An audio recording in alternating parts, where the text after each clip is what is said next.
What's something crunchy or zen that you've done lately? So I am really into the pursuit of quiet these days. Okay. So I think the world is so loud. My world is really loud. I have 3 children and a loud husband, and 2 jobs, and I'm also in grad school. So there's so much, and I just feel like, for me personally, and I think for women generally, there's so much stimuli. So I have been in the pursuit of quiet, and whether, Nicole, that is in like quiet time in the morning on my like rocking chair, that's wonderful. I've also done a quiet day. Have you done a quiet day? No. It's insane. So I went, it was organized by this ministry, and you go to someone's house and it's legit what it sounds like, which is like you do not speak for a day. And they give you like journal prompts and whatnot, so you have something to do, but it is profound. You feel, you walk out of it feeling really refreshed and really clear. Wow. It's interesting because off the top of my head, I can think of 2 guests recently who have kind of alluded to that as well. And I feel like it's really becoming a theme. It's definitely a theme in my life. I was texting a friend earlier and I was like, how do people do these slow lives? Like, Right? what are they doing? I want that.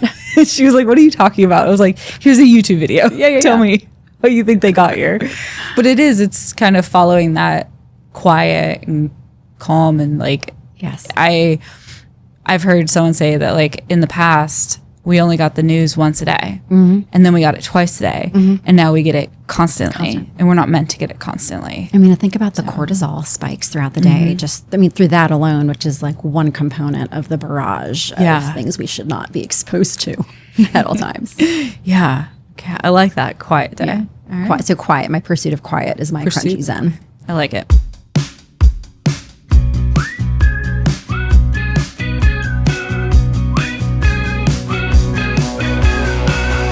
Welcome to my Crunchy Zen era. This is a weekly podcast filled with a little fun, a little humor, and a whole lot of curiosity. I'm your host, Nicole Swisher, and today I am joined by my guest, Jackie Oña Cascarano. Welcome. Thank you. Jackie owns 2 businesses.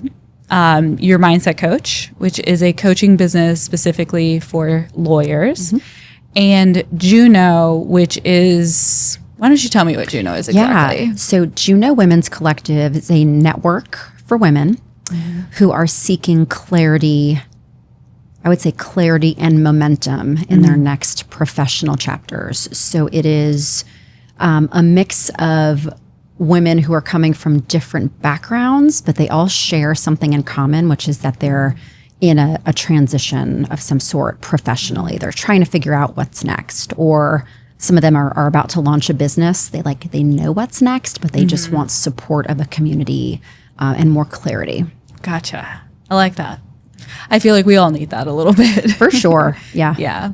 So tell me what's a memory that you wish you could relive and why? Yeah. So I was thinking about this. I was wondering, like, should this be some sort of profound memory, like my wedding day or something like that? And then I was like, no, you know what? It's, I go on girls' weekends once a year with my 2 best girlfriends from high school. So I have known these girls, these ladies, because I'm 45. I like to think of myself as a girl. I've known these girls since we were like 13 and 14. And we live in different cities. And every time we see each other, we have the most fun. And like, we laugh so hard, we cry. And those are the memories I would love to relive, like on like a daily basis. It's just like the joy and like belly laughs, and like we don't even say anything. It's like a look, and we just start cracking up, and that's joyful and beautiful. I would love to relive that more.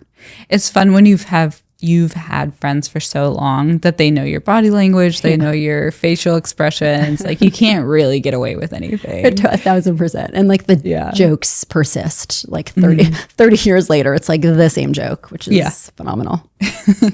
That's what my sister and I are like. When we play catchphrase, we are unbeatable. I love that. It's amazing. I love that. Yeah. So Jackie, I'm really excited to have you here today as a lawyer, as a woman who we all go through like a lot of career changes, and I'm fascinated by what you've put together. Can you tell me more about your coaching business? Yes. So I am a former attorney. So I used to practice law and pivoted to advising in law schools. So like my coaching, I have like a coaching counseling bone that like I was, it was really neat to use that in a law school setting. So I have been doing coaching in some capacity for 15 years or so. I focus on attorneys in your mindset coach because, of course, I used to be one, so I can really identify with what a lot of female attorneys are going through. And it's a tough profession. Like Nicole, you know this. It's just a really tough profession, period, just like generally. And then I think that if you are a woman, that adds to it. I do think it's more challenging for women for a variety of reasons. And then I think if you're the kind of person who is seeking,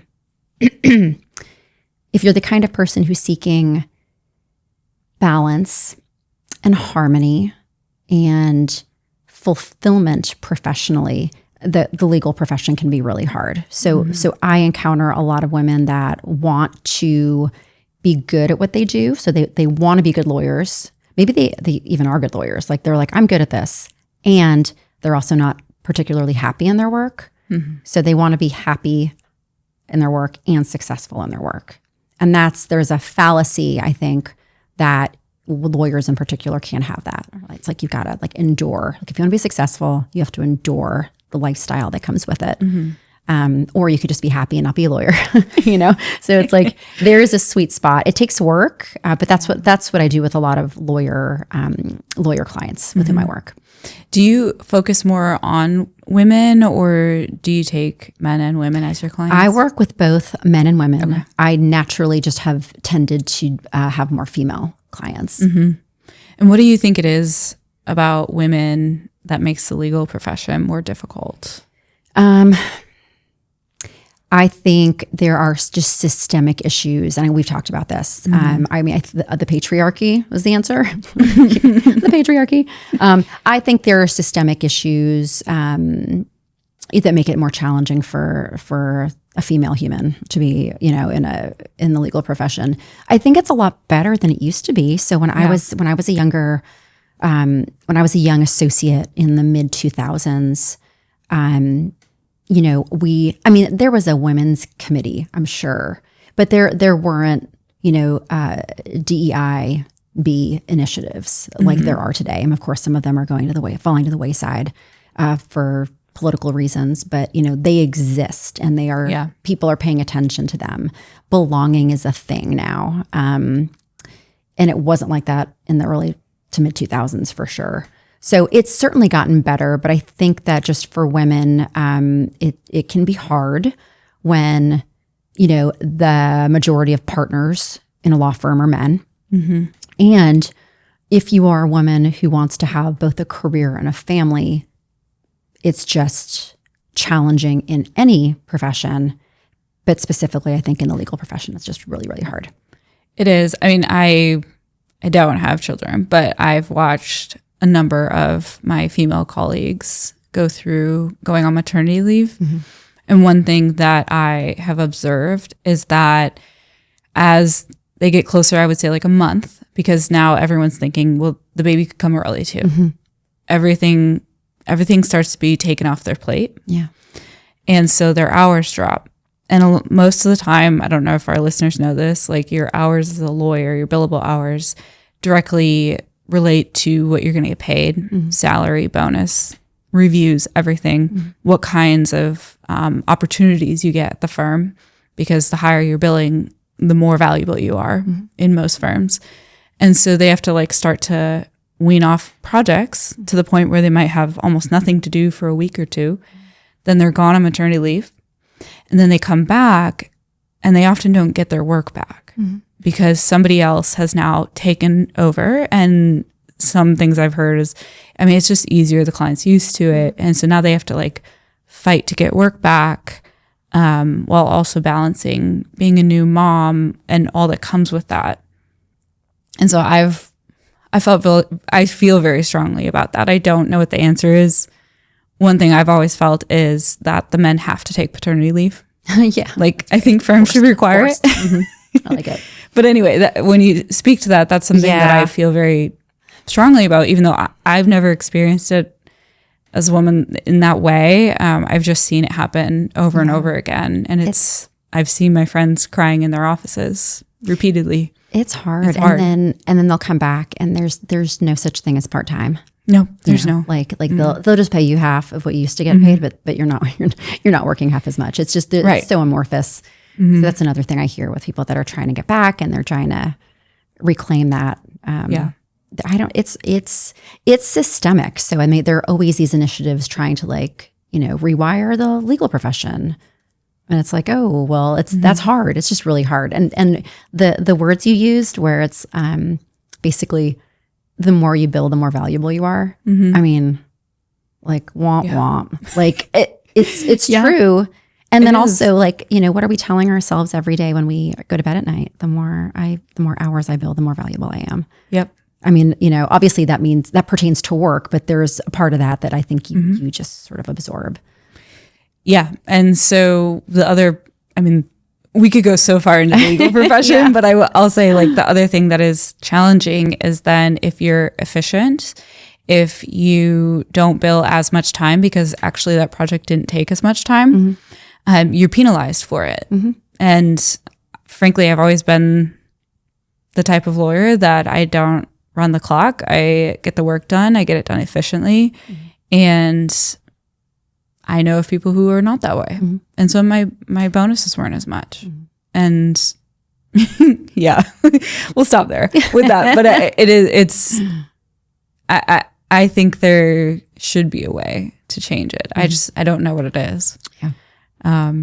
Anyway, so why did you switch from being a lawyer originally? Yeah. So I was a litigator. Mm-hmm. I practiced in Philly. Only for a couple of years, actually. I was an attorney maybe for 4 years. I did not practice for very long. Did you know the first year, did you know it was I don't want to keep doing this, or did it take? Yeah. I mean, I think I probably knew in law school. Okay. I went to law school. I had a sudden death in the family at the end of college, and life was just kind of crazy. And then I was like, oh, I got into a good law school. I guess I'll just go. It was one of those situations where, when you're 22, you are like a baby. Yes. Part of the brain really is literally not formed.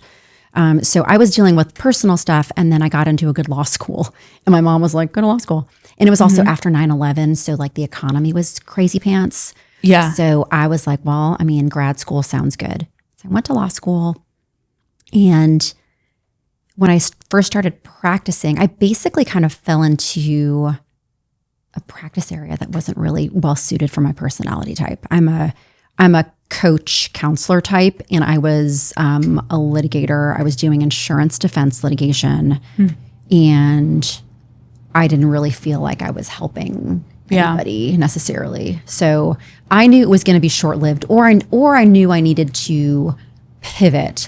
But as you know, again, and this is not like an interview on the legal industry, but this is one facet of it. It's really hard to change practice areas. Really hard. Yep. Yeah. And then it was 2008, and the economy was also, bananas again for the recession. So at that point, I was like, this is God telling me to try something else. Yeah. So I then pivoted to work at a law school, which was so fun and really cool. And I loved working with students. And I worked in the career services office at two law schools. Which law schools were they? So I worked at Notre Dame. Okay. And I said to my husband, who's an entrepreneur, we had a 1-year-old baby at the time. I was like, hey, so if I just apply to a bunch of law schools around the country, would you be game to move somewhere? And he's like, yeah, because he could work from wherever. So we moved to South Bend, Indiana. Mm-hmm. We lived there for 2 years, and I loved it there. It was such a great job. But he's from Florida, so he was really cold. You get that? It was so cold. The man was so cold. You're from Minnesota, so you get it. The Midwest is a different brand of freezing. And then we moved to Nashville, where I worked at Vanderbilt Law School. Okay. And that is how I ended up in That's how you ended up here. Yeah. Cool. So with these different hats that you've worn over the years, have you seen like there's kind of this pattern or through line where you can see how your strengths were being used and kind of evolved to where you are today? Yeah. I mean, I think the thread that ties all of what I do together and has really, since I stopped being an attorney, frankly, is really counseling and coaching. Mm-hmm. So I see myself as an advocate for others. I feel fulfilled when I can take a situation that's kind of messy and help someone find a path in it. So that's really fulfilling to me. And that's what I did when I was at, the 2 law schools. That's certainly what I do coaching individually with attorneys. And then with Juno, that's exactly what we do. For Juno, you're placed in a cohort essentially, and you have a curriculum and you're working through, how to get that clarity. So again, it's that like guiding somebody through a situation that's kind of messy and making it neater and clearer. How long has Juno been around? So Juno's been around for about 1.5 years. Okay. So it's relatively new, and it's a startup, and it's great. It's growing organically, and it's absolutely the most fun thing I've done. And I felt very called to do it. I'm not the entrepreneur type. My husband is. I'm not. I love. I'm an Enneagram 6. I don't know if you're an Enneagram person. Yeah. So we love safety and like stability. So I don't know how I decided to launch a business, but 2 businesses. Yeah, 2 businesses, frankly. Yeah. Your mindset coach is sort of very reliant on me. And okay. It's just my coaching practice. But you're right. See, I'm not giving myself enough credit for the fact that it is a business. But Juno is more out there. I mean, there's, we're seeking members and whatnot. But I felt very called to do it because I knew when I was going through a career pivot years ago, I felt very isolated. And I remember recently before launching Juno, I had coffee. I was networking a lot because I was at that particular stage of life. I was like in my networking era, and I kept on coming into contact with women who were saying, I'm wanting something more. I don't know what I want, but I feel a stirring for something different. And I feel really alone in this, and I don't know what to do. And I just kept on running into women who were seeking a community. And I was like, wow, that means something. Yeah. I feel like there are different communities for different times in your life. Yeah. And I've been noticing that for myself lately. And I think it is something you have to be extremely intentional about. That's part of what actually brought me to Nashville. Was I just felt very isolated in Minnesota. There were a lot of things going on in Minneapolis. And I just started noticing all my friends were kind of getting married, doing their own thing, or they were friends from work, which to what extent they were like healthy friendships. I mean, I could say, but I don't want to go into it, but it just wasn't uplifting, fulfilling. And I just was feeling called to try something different. And so when I came to Nashville, I was like, I am going to be very intentional about this. And now some of my community I met in the first year, like quite a few have left Nashville. And so now I'm kind of like, all right, I need to search that out again. Yeah. So, community is really important. Yeah. So you said you felt called to start Juno. Was there any like moment where it was like, this is it? Like, I have to do this? It was several moments. So Juno runs on a cohort model, as I mentioned. So it's a small group of women, curated, that are in a group together. We call them circles. And the reason I decided to model it off, or model it like that, was because I was modeling it off of an entrepreneurs group my husband was in. There's an entrepreneurs organization. It's actually nationwide, but he was a part of it in Nashville called EO, literally very entrepreneurs familiar with organization. EO, yeah. There's a female version of that called Brain Trust. So I am so familiar with Brain Trust. I've actually like given an award at Brain Trust. Really? Okay. Yeah. So there are these two organizations that are really incredible. And they have a similar model where you're in this group. It's all confidential. You get together every couple of weeks. It's like group therapy. And it's very much focused. Theirs is very much focused on your business. Yeah. Okay. And my husband was going through it and he was just thriving. And I got very incensed one day. And I was like, why is there not something like that for me? I wasn't an entrepreneur yet. So I'm like, well, I can't join. I'm not an entrepreneur. I don't have a business. And then even if I were to launch a business, there are these revenue thresholds for each. So EO is like $1 million. Yeah. Right. That takes a while. Yeah. Brain Trust, I don't know what it is off the top. I think last time I checked, it was $100,000. It could be less now. I think that's correct. Yeah. But that's a threshold. And if you are a woman who is just launching a business, that's gonna take a little bit to get to that $100,000 threshold for revenue. So I was very incensed and was like telling my husband, I was like, I don't understand why I don't have access to something like this. And I felt like he had the things they were doing were so cool and so focused on personal and professional growth. And I kind of felt like it was being gate-kept a little bit. It's like, well, why don't average normal women have access to all this great material that you business owners, have access to? Yeah.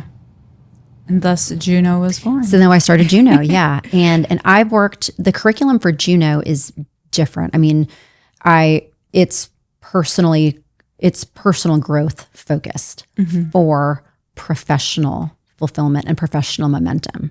So the ethos of Juno is really, you need to figure out yourself before you can figure out what you want to do next. Now that's, I think, a challenge. Yeah. And part of that involves positive psychology, right? Yes. And also in your coaching practice, you involve that. Can you tell me more about what that is? Yeah. So positive psychology is a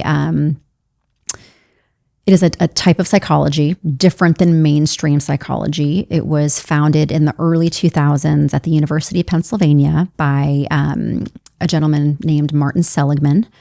And he's basically like the grandfather of positive psychology. And it differs from mainstream psychology in that mainstream psychology has always focused on kind of the bad stuff in the human mind, like whatever you might find in the DSM, right? So like anxiety or depression or schizophrenia, like all the bad stuff we hear about when you're taking like abnormal psych in college, like all the bad stuff.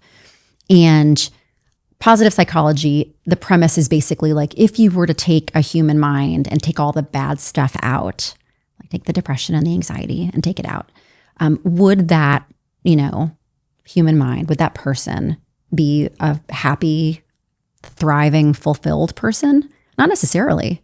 They would just be, kind of a blank slate.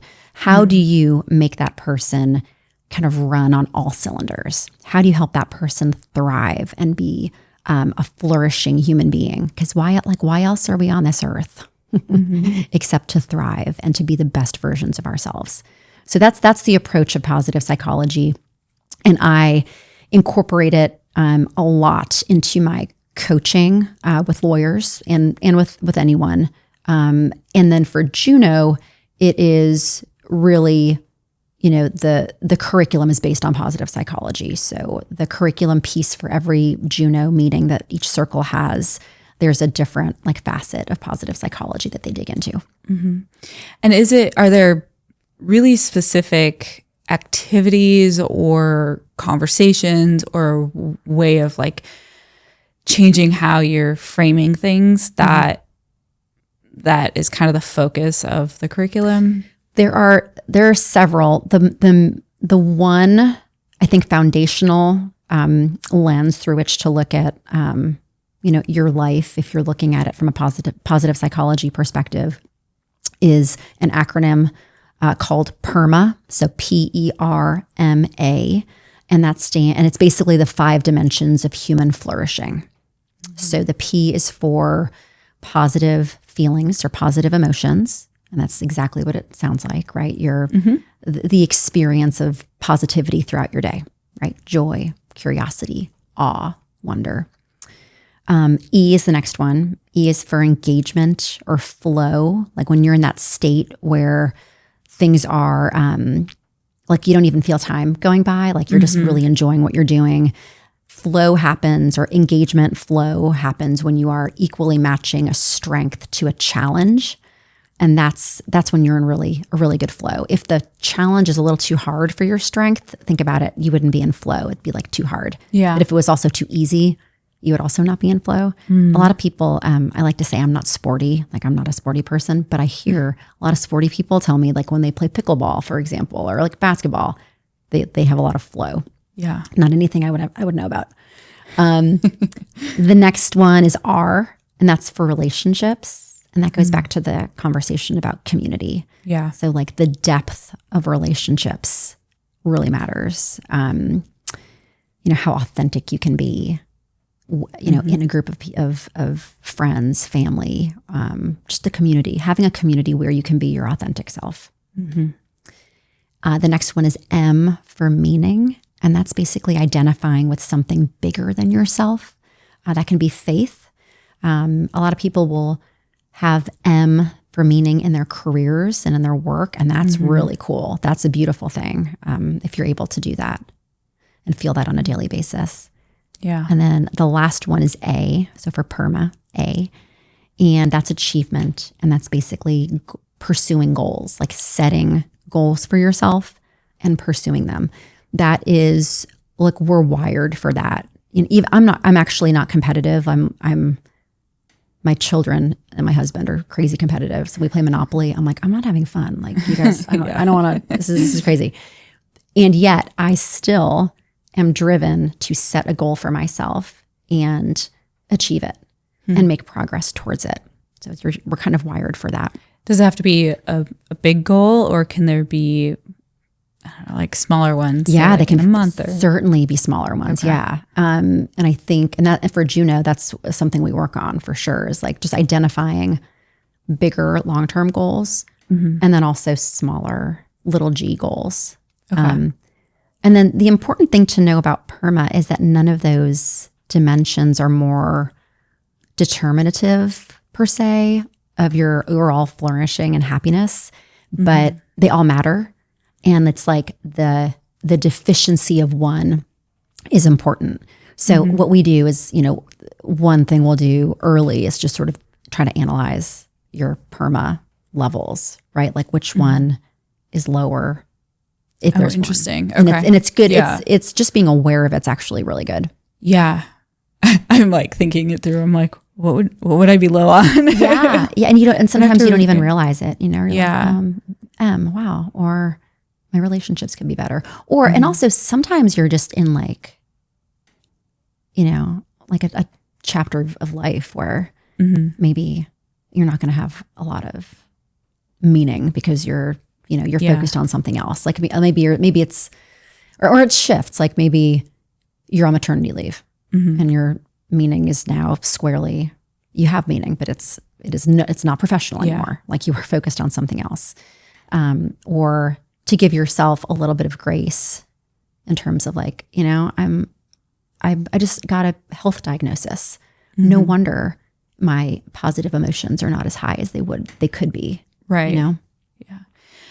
Do you have examples, whether it's from Martin Seligman's work or what you've observed personally, of how incorporating positive psychology in someone's life has caused a lot of change for them? Yeah. I mean, I have so many clients. I mean, those are the examples. A lot of it's really unique. I think it's like really unique to the individual and like what they need. I worked with a lot of I worked with one fellow who wasn't an attorney, but one of his challenges was basically, it was an outlook and a mindset and limiting beliefs. So we worked really hard on limiting beliefs and sort of arguing against these automatic limiting beliefs that would occur when something would happen. So, for example, if something doesn't go well, if there's a setback at work, he would automatically, and really it's like subconscious. I mean, some of these are beliefs that come from childhood. Some of them come from prior adult experiences. But the belief might be like, I stink at public speaking. Oh my gosh. Or I stink at this. I'm bad at work. I'm not good at this. I'm going to get fired. And that automatic belief will cause consequences in terms of your behavior and just your demeanor and your emotions. And usually it's pretty unhelpful.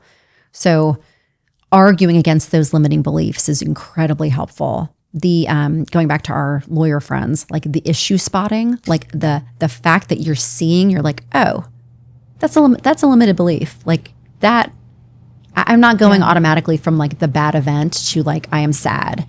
There's something in between, and if you can disrupt that equation, it's actually pretty profound. Like the consequences change profoundly because you're not really catastrophizing, for example.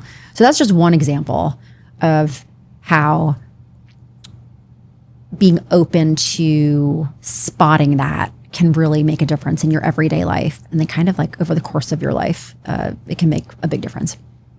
It's so interesting. So it's like rewiring your brain, rewiring the pathways. Precisely what it is. When I went back to working after my traumatic brain injury, I started doing this thing where I would talk to myself. And I've actually shared this on the podcast very early on. I don't know if exactly what I said, but I started doing this thing where I would look in the mirror and just be like, you're a good lawyer. You're smart. You're healed.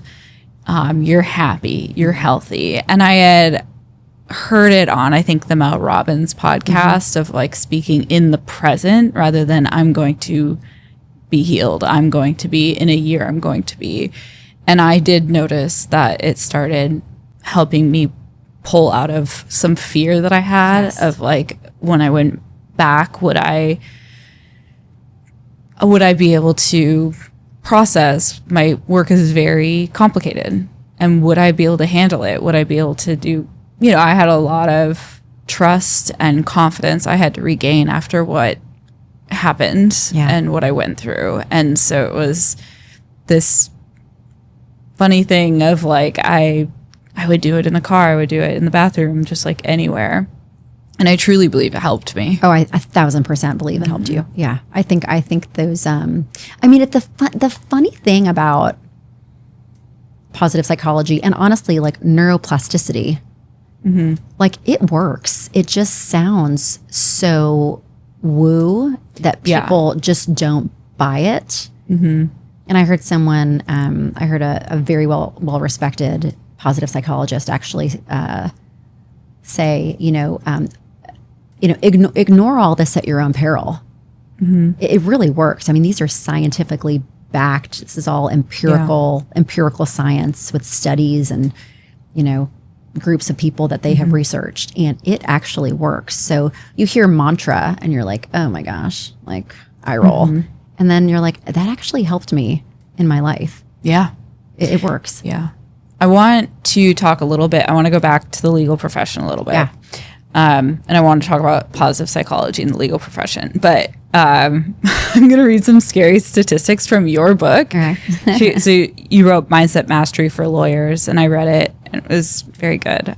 Also short. Loved that. Short. But it's a mini book. Yeah. So part of the reason I want to like share these is because a lot of our listeners are not lawyers, and we allude to it quite a bit on here given my life. But you wrote a 2023 ALM and Law.com Compass mental health survey of the legal profession revealed that 71% of the 3,000 attorneys surveyed experienced regular anxiety, and roughly 38% dealt with symptoms of depression.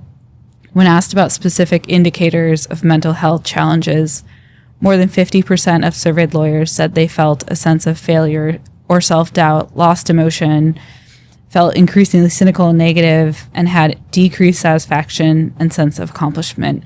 More than 60% said they felt overwhelmed, irritable, and exhausted or struggled to concentrate. More than 76% of surveyed lawyers blamed their work environment for these problems, citing billable hour pressures, the inability to disconnect, and lack of sleep. About 49% of lawyers also reported feeling that mental health problems and substance abuse were at a crisis level in the legal profession, up from about 44% in 2022. And I don't know what the current substance abuse stats are. They're very widely available. We've heard them all. And I think there's a huge problem in the legal profession of mental health. I've known multiple attorneys who have committed suicide. It is not unusual for us to hear stories. And I just think, I don't know how much people outside of the legal profession, I think they understand, like, it's a hard profession. We all joke about it. We know about it. But the actual statistics are terrifying. And when people ask me if they should go to law school, I generally say no.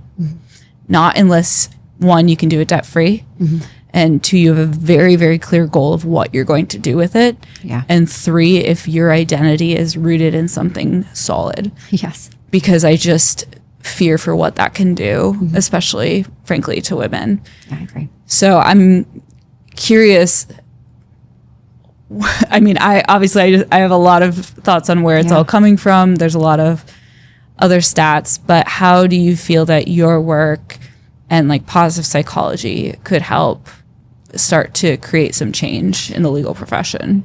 Yeah, great question. And it's interesting because when I will speak at law firms and will consult with law firm leadership periodically.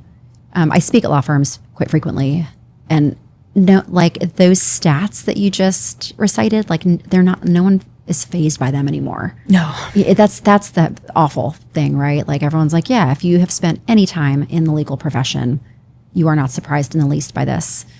I am very quick to tell lawyers in particular, and especially when I'm speaking in front of a group, because of course you don't want things to be taken the wrong way, and you get a comment at the end.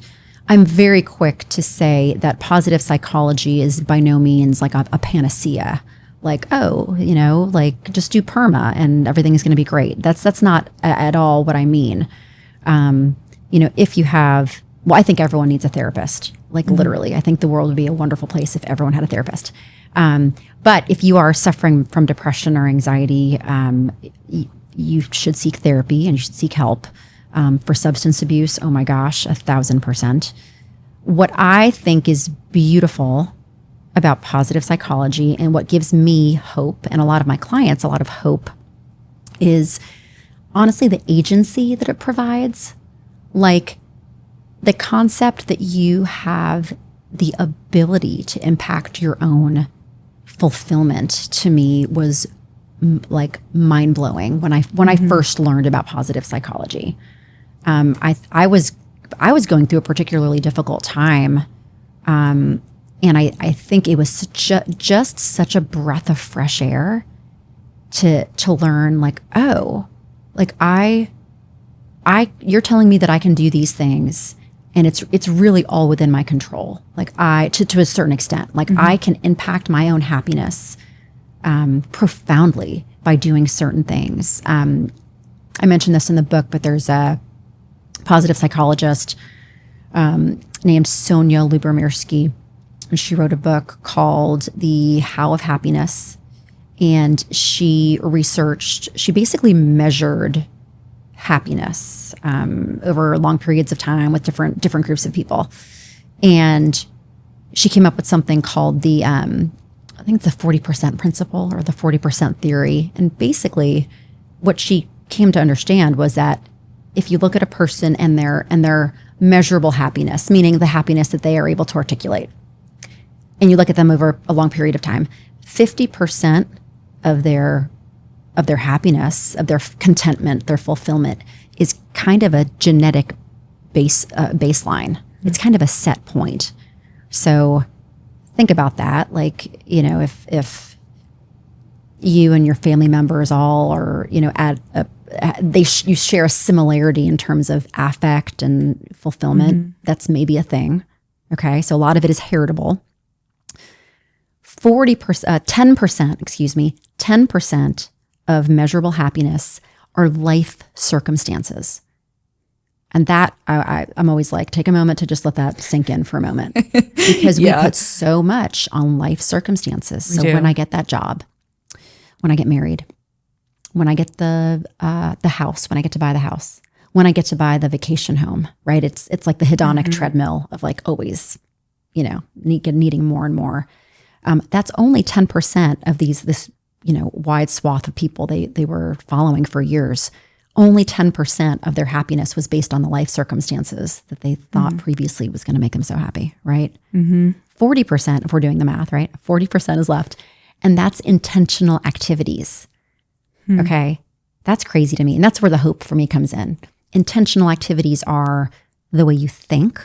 Yes, that's intentional. That's an activity. That's an intentional activity, how you think. And then just habits and different things you could do, interventions, things you can do in your daily life to impact happiness.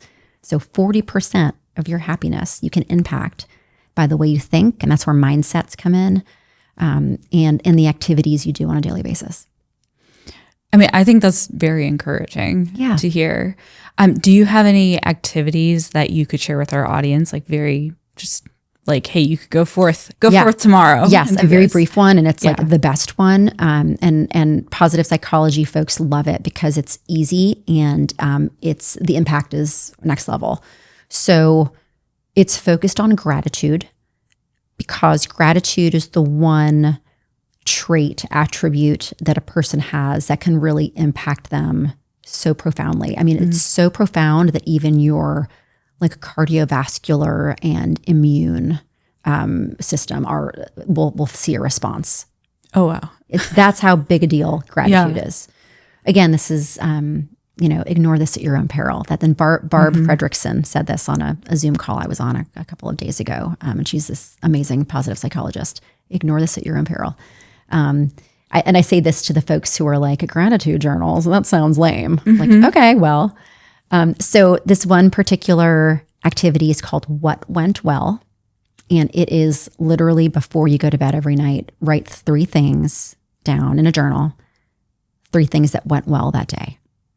Okay. And these can be big things. These can be like, I closed the deal, I bought a house, or it can be little things like my pumpkin spice latte was delicious. The weather was great, that kind of thing.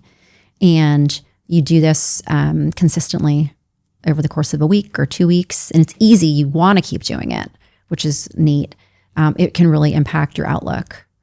I'll say it's hard, and it's hard. Like on days when I'm having a bad day, Nicole, I'm like, I don't want, this is dumb. This is straight up dumb. But it really is helpful to go through the day and be like, well, this day was a dumpster fire. And yet, I sent that email that I'd been waiting to send for like 2 weeks. That was one of the shining moments of my day. Yeah. What went well? Writing 3 things each night. Okay, I will commit to doing that. Do it, and I will report back to the audience. Should I do like 2 weeks? Do 2 weeks. Yeah. 2 weeks. Okay, I will do it. Good. What is something you're obsessing over lately? I'm